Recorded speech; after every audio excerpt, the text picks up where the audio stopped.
ఒకప్పుడు మధుర మీనాక్షి అమ్మవారు మనుషులను మింగేసే తాంత్రిక అమ్మవారిగా ఉండేవారట. పాండ్యులు మదురైలో నిర్మించిన ఆలయంలో పగలంతా భక్తులకు దర్శనమిచ్చిన అమ్మవారు రాత్రి అయితే చాలు తామస గుణంతో ప్రజలందరినీ తినేసేదట. దాంతో పాండ్యరాజు పండితులను పిలిపించి యజ్ఞాలు హోమాలు చేశారు. కానీ ఎటువంటి ఉపయోగమూ లేదు.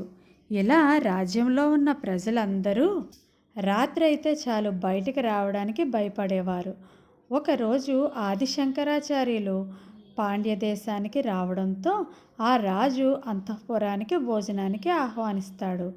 భోజనం అయిన తర్వాత, స్వామి, మా రాజ్యంలో అమ్మవారు రాత్రిపూట సంచరిస్తూ కనిపించిన మనుషులను మింగేస్తుంది.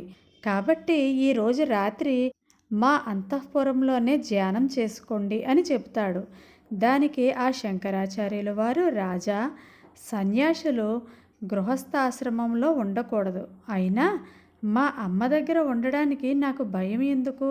నేను మా అమ్మ ఆలయంలోనే ధ్యానం చేసుకుంటాను అని చెప్పి అమ్మవారి ఆలయంలోకి వెళ్ళి శంకరాచార్యుల వారు ధ్యానం చేయడం మొదలు పెడతారు. సరిగ్గా మధ్యరాత్రి అయ్యాక అమ్మవారు బయటికి బయలుదేరుతారు. ఆలయంలో ధ్యానం చేస్తున్న శంకరాచార్యుల వారిని చూసి తామస గుణంతో ముందుకు వెళుతుంది. అంతలో శంకరాచార్యులు వారు ధ్యానం నుండి బయటకు వచ్చి తన కవిత్వంతో అమ్మవారిని ముగ్ధురాలను చేస్తారు. అప్పుడు అమ్మవారు, నీకు ఏ వరం కావాలో కోరుకో నాయనా అంటుంది. దానికి శంకరాచార్యుల వారు, తల్లి, నాకు మీతో పాచికలాట ఆడాలని ఉంది. ఆ ఆటలో నేను గెలిస్తే మీరు ఈ సంహారాన్ని ఆపేయాలి. ఒకవేళ మీరు గెలిస్తే నన్ను నిశ్చింతగా తినేయవచ్చు అని చెబుతాడు. దాంతో అమ్మవారు తన భర్త అయిన సుందేశ్వర స్వామి వారిని సాక్షిగా పెట్టి పాచికలు ఆడడం మొదలు పెడతారు. వీళ్ళు పాచికలు ఆడుతుండగా తెల్లవారుజాము అయిపోతుంది. చివరికి ఆటలో అమ్మవారే గెలుస్తారు.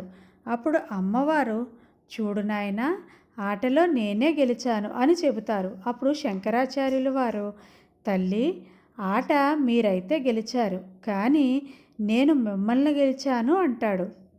అప్పుడు సుందేశ్వర స్వామి, దేవి, శంకరాచార్యులు వారు ఆట ఆడుతుండగా నీ చుట్టూ సంఖ్యాశాస్త్రంతో శ్రీచక్రాన్ని గీశారు, అందులో నిన్ను బంధించారు అని చెబుతాడు.